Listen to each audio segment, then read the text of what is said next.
नागपुरातील राऊळगाव जवळ दारुगोळा बनवणाऱ्या एसबीएल कंपनीमध्ये भीषण स्फोट, 12 जणांचा मृत्यू आणि 15 जण जखमी. मदत आणि बचाव कार्य सुरू.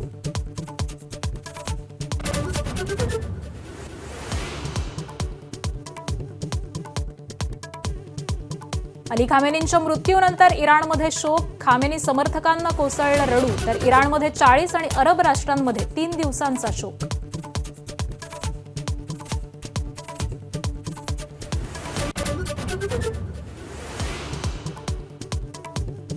अली खामेनींच्या मृत्यूनंतर जम्मू काश्मीरमधील श्रीनगरमध्ये निदर्शनं.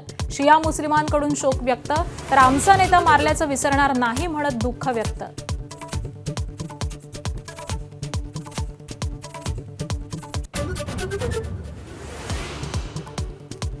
इराणकडून दुबई शहरावरती ड्रोन हल्ले. दुबई विमानतळावरती हल्ला केल्याची माहिती, तर जगप्रसिद्ध बुर्ज अल अरब हॉटेलचंही नुकसान.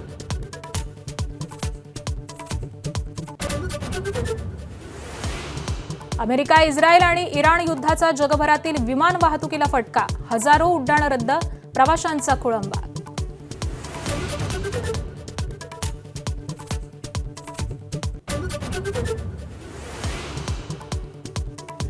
T20 विश्वचषकामध्ये आज भारत विरुद्ध वेस्ट इंडिजमध्ये सामना. कोलकाताच्या ईडन गार्डन्स मैदानावरती दोन्ही संघांसाठी करो वा मरोची लढत. जो जिंकेल तो सेमीफायनलमध्ये जाणार.